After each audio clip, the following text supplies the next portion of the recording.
Boa tarde, meus alunos do Uniderp, 10º semestre, procedimentos especiais, ações processuais. Espero que todos estejam bem, né, aguardando com resiliência aí esse momento que a gente está passando,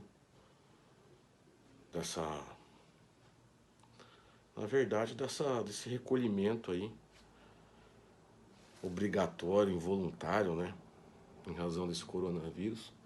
Mas se Deus quiser a gente vai passar, vai superar isso aí com muita força, muita resiliência, muita determinação.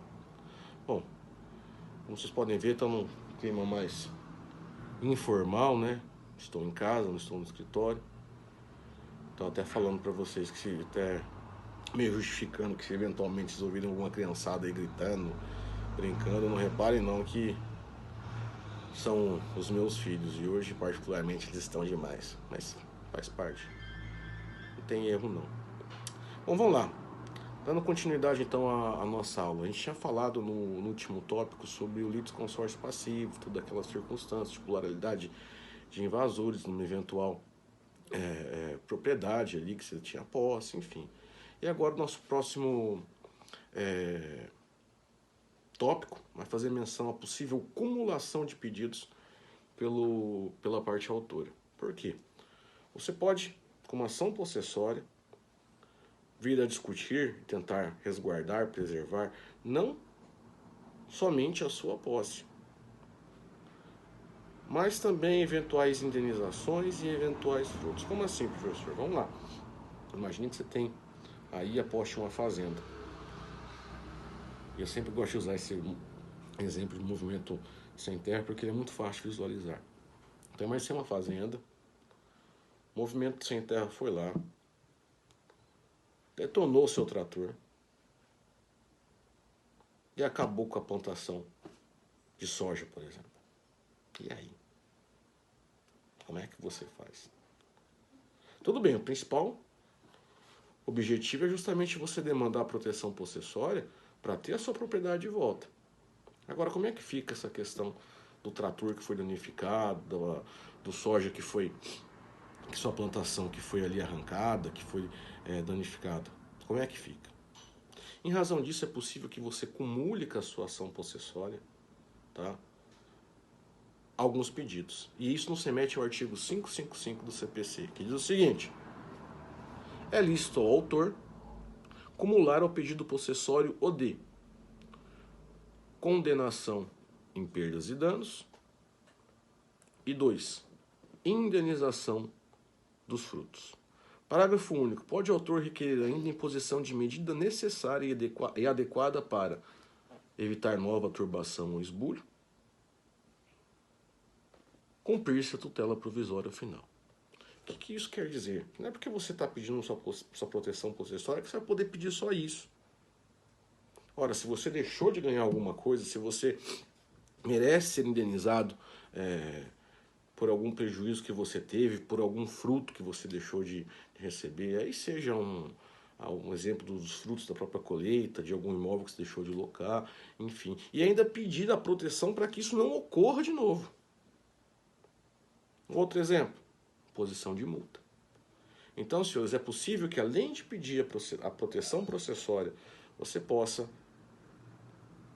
acumular esse pedido de indenização em perdas e danos, conforme o inciso 1 do 555, indenização dos frutos e medidas que possa cumprir, que possa preservar e evitar nova turbação e esbulho. O inciso 2 do parágrafo único do 555 fala cumprir-se a tutela provisória final. Tutela provisória vocês já estudaram, faz referência à tutela provisória, é um gênero, né? E aí nós temos a tutela de urgência, que tem as duas subespécies, que é antecipada e cautelar, e a outra espécie que é a tutela de evidência.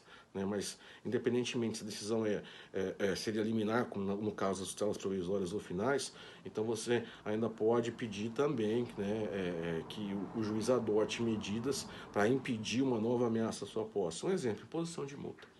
Beleza, senhores? Vamos lá. Outro tópico aqui. Caráter dúplice das ações possessórias. O que é o caráter dúplice das ações possessórias, para vocês entenderem, meus senhores? É que, vamos lá, as posições do autor e do réu, elas podem se alternar, sendo lícita a outorga da tutela jurisdicional, tá? A qualquer das partes, independentemente do polo. Isso quer dizer o quê, meus senhores? Basicamente que a improcedência do pedido do autor pode gerar a entrega do bem da vida, objeto da lide, ao réu, sem a necessidade de reconvenção. E aí, complementando essa definição, vamos para Eupídio Donizete, que é um que eu indico muito para vocês. Ele diz o seguinte, olha só. Nas ações dúplices acontece um interessante fenômeno. A procedência do pedido formulado na inicial levará automaticamente à rejeição da pretensão do réu. Nas ações dúplices é possível ao réu implementar verdadeiro contra-ataque em face do autor na contestação, sem necessidade de utilizar esta via reconvencional por razões de economia processual. É semelhante ao que acontece nos juizados, com pedido contraposto. Seria semelhante. Por quê? O que acontece? Em regra, na contestação, você não faz pedido. O seu sucesso vai ser em procedência do pedido do autor. Mas isso não te outorga nenhum bem da vida que você possa executar, por exemplo. A não ser questão de honorários, não esquece isso. Se eu entro com uma ação de indenização contra você, o seu sucesso, quando você só contesta, é não ter que me pagar nada. Aqui nas ações processuais é diferente. Você, como réu, pode ter a sua posse julgada melhor que a do autor, sem se utilizar da reconvenção. Corroborando com isso, próximo artigo, 556, perdão. É lícito ao réu na contestação, alegando que foi ofendido em sua posse, demandar a proteção possessória e a indenização pelos prejuízos resultantes da turbação do esbulho cometido pelo autor. Então imagine que eu sou proprietário de um imóvel. Demando uma reintegração de posse contra um de vocês, meus alunos. Que na verdade eu aluguei isso aí para vocês.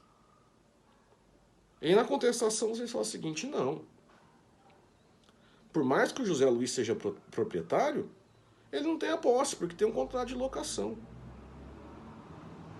E outra, com essa reintegração de posse que ele manejou contra um de vocês aí, alunos, vamos supor que eu consegui uma tutela, que vocês tiveram que sair do imóvel temporariamente e atrapalhou uma produção, enfim, isso trouxe prejuízo para vocês. Na própria contestação vocês podem falar assim, olha, a melhor posse é minha, mesmo José Luiz sendo proprietário, e ele me trouxe aí prejuízo, que merece ser devidamente compensados. Então, sem a utilização da reconvenção, vocês podem pedir isso na contestação. Por isso que, em regra, também não se permite reconvenção em ações possessórias. Tá? Isso é uma regra porque existem exceções. Por exemplo, tem um doutrinador que eu gosto muito, que é o Daniel Amorim Assunção Neves, que ele diz que, na verdade, não teria um caráter dúplice, porque eu poderia manejar a reconvenção. Mas eu não vou tentar aprofundar muito com vocês. Isso a gente faz em sala outro dia, tá? Mas a intenção é justamente essa. Tá bom? Que vocês entendam esse caráter dúplice dessas ações processuais. E até quando eu fiz o exemplo com relação à propriedade, porque também existe a chamada exceção de domínio, um instituto aí utilizado nas ações processuais em que não é permitido, em regra também, se discutir domínio, propriedade em ação possessória, a não ser contra terceiro, ou a não ser que ambos estejam discutindo essa propriedade, né? E a gente tem até uma súmula que trata disso. Mas vamos primeiro fazer a leitura do CPC. Artigo 557, exceção de domínio. Na pendência de ação possessória é vedado tanto ao autor quanto ao réu propor ação de reconhecimento de domínio, exceto se a pretensão for deduzida em face de terceira pessoa. Parágrafo único, não obsta a manutenção ou reintegração da posse, alegação de propriedade ou de outro direito sobre a coisa.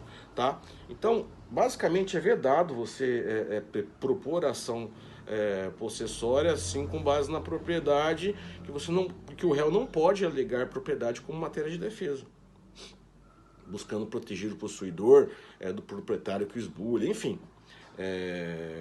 Mas existem exceções. A exceção se baseia quando ambas as partes discutem a posse com base na propriedade. Um exemplo, ação reivindicatória. E aí nós temos a súmula 487 do STF. A súmula 487 do STF que diz justamente o seguinte.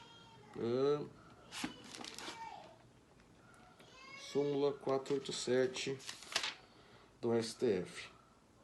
Será deferida a posse a quem evidentemente tiver o domínio, se com base neste for ela disputada. Beleza? No próximo vídeo a gente termina essa aula, que essa parte já foi também. Abraço, galera.